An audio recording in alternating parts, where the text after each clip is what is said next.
most people don't understand is blockchain wasn't built as a moneymaker. That's not the purpose of blockchain. The reason why Bitcoin, and when I say blockchain, I'm going to throw Bitcoin in there a lot, but the reason why Bitcoin was created in the first place was to solve some problems. It was there to solve the double spend problem. It was there. What is double spend? The double spend is where I can go and write two different checks. Right? For example, in banking, I can go and write two different checks. I can give one to you and one to you, and you will give me whatever product or service I've paid for. And you may go then take that check to the bank, and you may wait a little bit.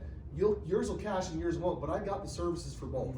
So I double spent based on I had the money in my account, but only one time. And so there was a double spend opportunity there. Well, blockchain, cryptocurrency, and Bitcoin in general solved that problem. You cannot double spend. If you send it once, it's confirmed on the transaction are confirmed on blockchain, and it's done. And so one will confirm and the other one will not. And it keeps all the transaction honest. It's clean. It's honest. It's trustless. You don't need trust. No middleman. Anymore. Right. There's no middleman. So it was for that. It was for the ease of transaction. It was for a lot of different things. I don't know if you've ever read the Bitcoin white paper, but it's I have. I've read it. I understood this much of it, kind of thing. But the point is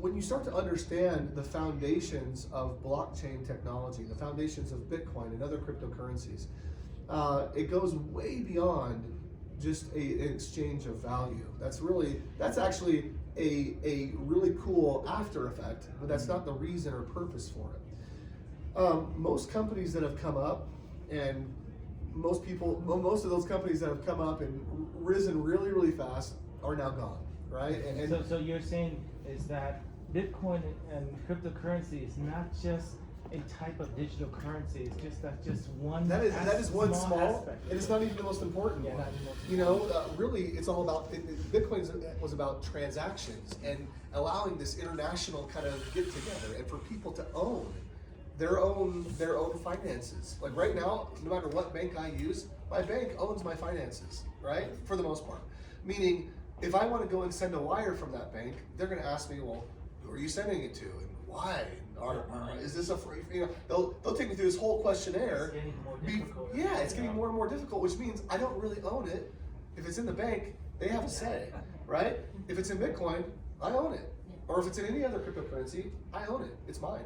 I can do whatever I want to with it, and the bank has no say, right? And so there's this idea of sovereignty. A lot of companies that have come into the crypto space don't understand that. And so when they come out with products or services or even coins and tokens, there's still a large aspect of control that those companies will maintain because they like to control it and they want to. They don't understand blockchain. And because of that, a lot of those companies we've seen come are no longer here. Well, that's one of the things about when we share with people about, okay, we're vetting out this new project, crypto project, and say, there's thousands out there, and most of them have failed already. That's exactly right. How is this going to be sustainable? How's this going to make the money? Where are they going to make the money from? And all that stuff. And that's the difference between again a company and a group like ours, which we're not here to build a company. And I talked to you about this last night a little bit. We're not here to build a company. We're here to build blockchains. And there are certain aspects of this, like Switch. There is a company aspect that will have to be there for regulation purposes, and because they're in the banking part of it a little bit. But even with that, they are breaking the mold. Like Switch is completely breaking the mold in the banking world, right? They're coming out and saying, we're not going to be your average banker. We want you to control it. We want you to do it. This is crypto banking. It's a little bit different, right? And they're solving massive problems and giving that back to the individual, right? Because that's what it's all about. So I'm not here to name a whole bunch of names. I could probably rattle off a bunch of different projects that have risen and failed. The major reasons why is, number one, they didn't understand blockchain. Number two, they were offering services and products that were fake, right? That had no technology to back them, they weren't really solving true problems. I mean, we could talk, most of them have been kind of these mining project, crypto, companies, where where everything funneled back through them and you got nothing, you know. So how's this different? This isn't this. Some people say this is the most sophisticated, most advanced form of mining. It is. It is. So we actually took mining. We went back to the early days, because the early days of Bitcoin mining, you could jump onto your laptop, download a software, and mine Bitcoin. Now you had to be really technical, because there was a lot of different little programming actions and things that you had to do. But if you were in the know, you could do it, right on your computer. Well, from those early days of Bitcoin mining in 2009, it has transformed into this massive hardware play, right? You have to have the biggest hardware, and you have to have all this power. And I mean, trust me, our group has been one of the larger Bitcoin miners in North America, for a long time. So we understand the mining space very, very well. We moved out of that space for the most part because we recognized that there was so much fraud. There was so much distrust in that space. There was so much theft in that space. I mean, we had people that would break into our facilities, try to steal these Bitcoin miners, break them open because they thought Bitcoin was actually inside of them. I had a friend. A friend. He's a builder, and a few years ago he brought a group of leaders go to the mining warehouse in Switzerland. And saw the whole operation, all the equipments and everything. Yep. He brought in over $2 million to the company. Sure. And then 6 months later, closed it down. They closed it down. And so that's a concern for a lot of people. That is a very normal occurrence, and this is one of the reasons why our focus isn't on hardware. We don't host anything on purpose. We want you to have control. Because if you don't have control, you're going to come to me and say, "Hey, Stephen, what's going on?" You know, and I don't want that. So if we are putting money into these nodes, you're purchasing we are actually software. Purchasing You're purchasing software. Yeah, you are purchasing software and a license for that software to run that software. That software actually, not only do you own that software, eventually our goal is to create that software into an NFT. So that license, I should say, not the software itself, but the license for the software will be an NFT, a non-fungible token. And you'll be able to send that to somebody else, sell it, transfer it, trade it, whatever you want to do, right? It's yours. And that does something neat, because as we've seen with our projects right now, so we can pass it on to our kids. You could pass it on to your kids. You could pass it on to a friend. If you decide at some point, I just don't want to do this anymore, which would be weird. I mean, I don't know anyone that will do that. But if you wanted to, you could, give it to a friend or whatever. A girlfriend? Yeah, you could do that too. They're solid. You could do that too. Yeah, I'm not going to say prenup. No, I'm just kidding. No, but but the difference between what we're doing and what so much that's been happening in the past is we have real technology. The technology is owned by you. We don't own it. So saying that we have real technology now. Every other project they say they have real technology. They're on the blockchain. So how do we say that? Yeah, I mean, here's the hard part. There will always be liars. Okay.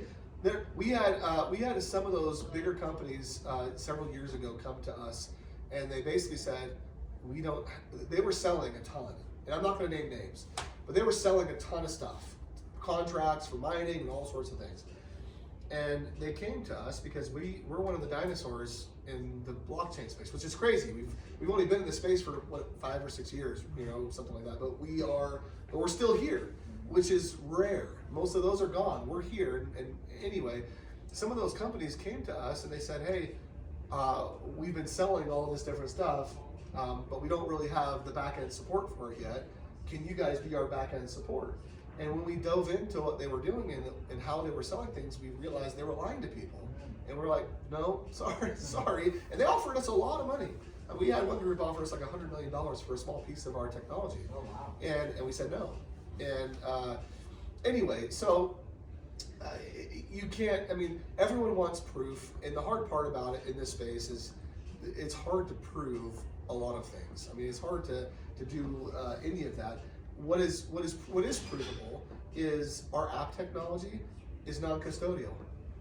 So when you download the Connect app or the Switch app or the Green app or any of those apps, they're 100% non-custodial. What does that mean? That means that once you set up your private keys, you're the only person that has access to it. We don't. Coinbase is not non-custodial.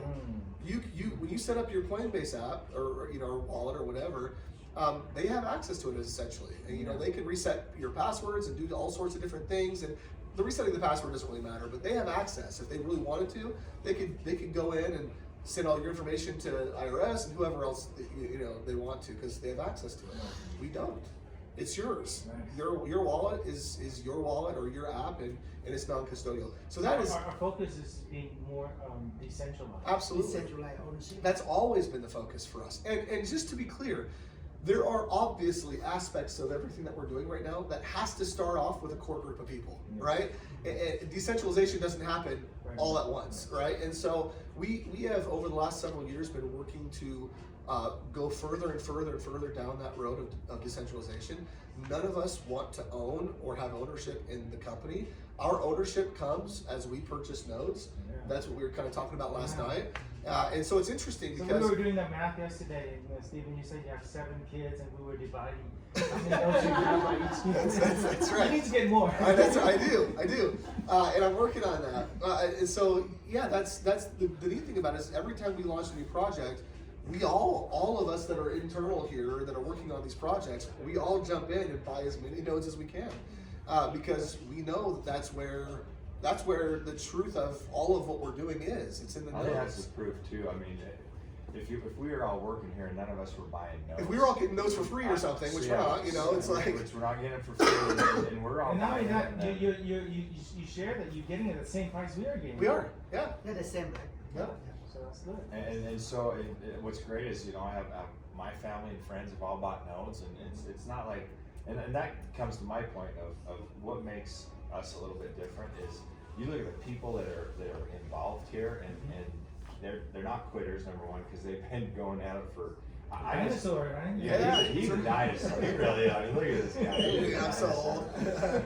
But I've been here for a year, and the people that have been here, I'm like, wow, these guys really are the pioneers in the blockchain world that are taking them outside of just making a transaction oriented, not just trading coins, but saying, hey, there's a product here that we can use in banking, in the gaming world, in healthcare, in social media.